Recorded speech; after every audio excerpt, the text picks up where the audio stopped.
안녕하세요. 세계의 범죄 사건을 파헤치는 스토리텔러 팝콘 제리입니다.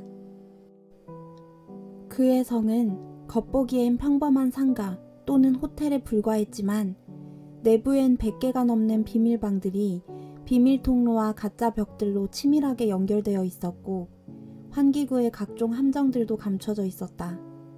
벽은 방음을 하기 위해 성면으로 채웠고 문엔 구멍을 뚫어 놓아 그가 비밀리에 방안을 엿볼 수 있게 해놓았다. 방에는 독가스를 흘려보내기 위해 설치한 가스파이프가 연결되어 있었으며 건물의 2층과 3층에는 지하실로 이어지는 낙하장치가, 지하실엔 그의 연구실이 존재했다. 이 연구실에는 해부용 탁자와 각종 수술 도구들, 그리고 사람이 들어갈 만한 크기의 아궁이가 있었다. 이 무시무시한 묘사의 배경인 살인호텔에 관한 글은 1895년 타블로이드지에 실린 기사의 일부입니다. 잔혹한 비밀에 쌓인 이 살인호텔을 만든 자는 과연 누구일까요? 그의 이름은 헨리 하워드 홈스, 미국 최초의 연쇄살인범으로 알려진 인물입니다. 홈스는 1861년 미국 뉴햄프셔의 길먼튼 마을에서 농사를 짓는 부부의 셋째 아들로 태어납니다. 부모님은 매우 독실한 감리교 신자였고 잠언 13장 24절에 매를 들지 못하는 자는 그 자식을 미워하기 때문이다 라는 구절을 명목으로 자녀들을 학대하였기 때문에 이런 교육 방식은 홈스의 폐쇄적인 성격에 영향을 주었습니다. 그는 학교에서도 다른 아이들과 어울리지 못하고 혼자 지내길 좋아하여 어린 시절 내내 친구가 한 명밖에 없었는데 이 한 명뿐인 친구마저 폐가에서 놀던 중 발을 잘못 디뎌 추락사하는 장면을 목격하는 일이 겪습니다. 그러던 어느 날 마을 의사가 왕진을 나간 사이 상급생들이 홈스를 불러내어 진료실 구석에 그를 넘어뜨린 뒤 인체 모형 해골을 그에게 밀어 넘어뜨리는 사건이 발생합니다. 놀란 홈스는 비명을 질렀지만 상급생들은 홈스를 버려두고 달아났는데요. 역설적이게도 이 일을 계기로 홈스는 해부학에 관심을 갖게 되어 작은 동물들을 잡아 해부하는 것에 재미를 느껴 개구리와 도마뱀부터 시작해 토끼, 고양이, 개까지 전부 그의 해부 대상이 되었습니다. 성인이 된 홈스는 버몬트 대학에서 1년간 공부를 한 뒤 미시간 대학교 의학과에 편입하여 해부학 연구실 강사 밑에서 일하게 됩니다.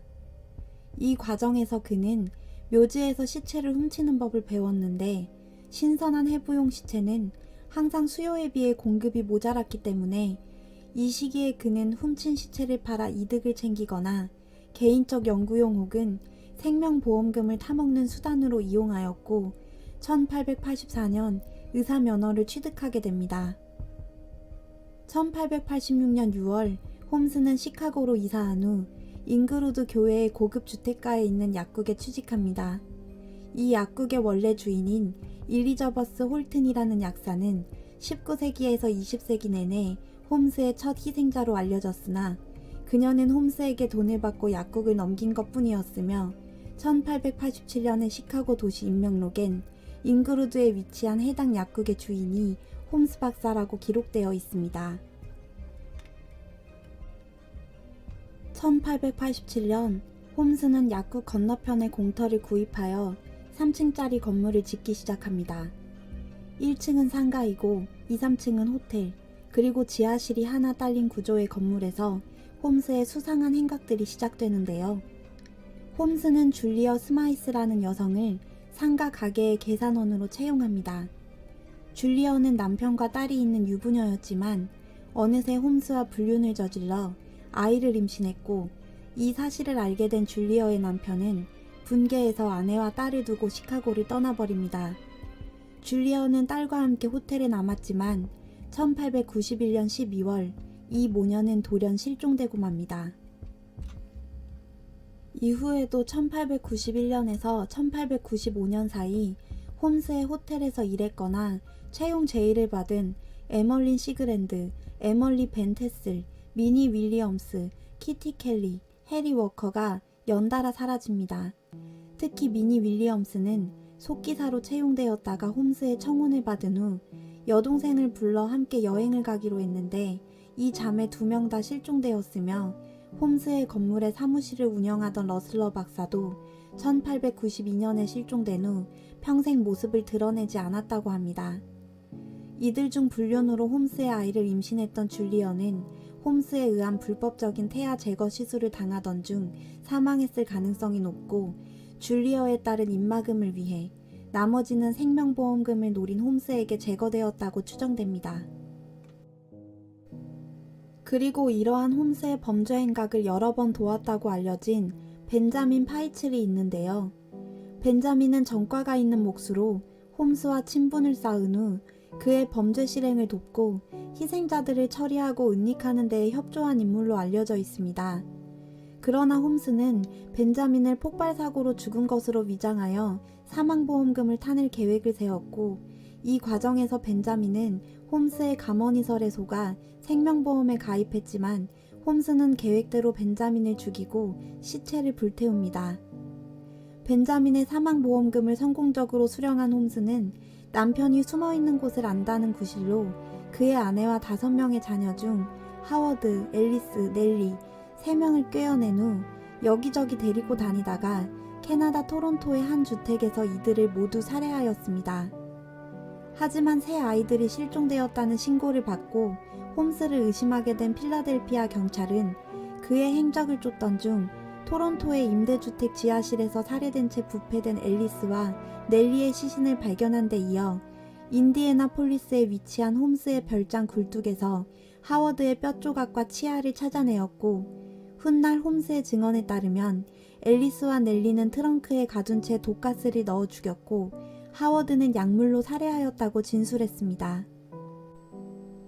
1894년 11월 급히 미국을 떠나려던 홈스는 보스턴에서 체포되었고, 1895년 벤자민 파이칠과 그 가족들이 살해한 혐의가 인정되어 사형 선고를 받습니다.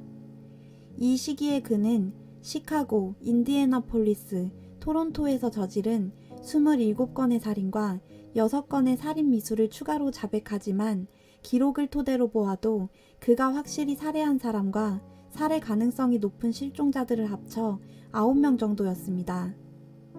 그렇다면 왜 정작 살인의 증거도 별로 나오지 않은 홈스의 호텔이 그토록 끔찍한 살인 공장으로 알려진 것일까요? 많은 사이코패스들이 그렇듯 홈스는 관심종자였고, 홈스의 거짓 자백들은 당시 자극적인 기사를 쓰는 데에 혈안이 되어 있던 황색 언론들의 부풀리기 기사에 적극적으로 활용되었습니다. 특히 1893년에 열렸던 시카고 엑스포에 몰려든 관광객들이 홈스의 호텔에 묵었다가 홈스에게 살해된 후 해부용 시체로 의과대학과 병원에 팔렸고, 시카고 의과대학이 정기적으로 시체를 공급받는 대가로 홈스에게 많은 돈을 지급했다는 타블로이드지의 기사에 살을 붙여 100개의 방이 있는 홈스의 살인 호텔 이야기가 수십 년간 와전되어 퍼지게 된 것입니다.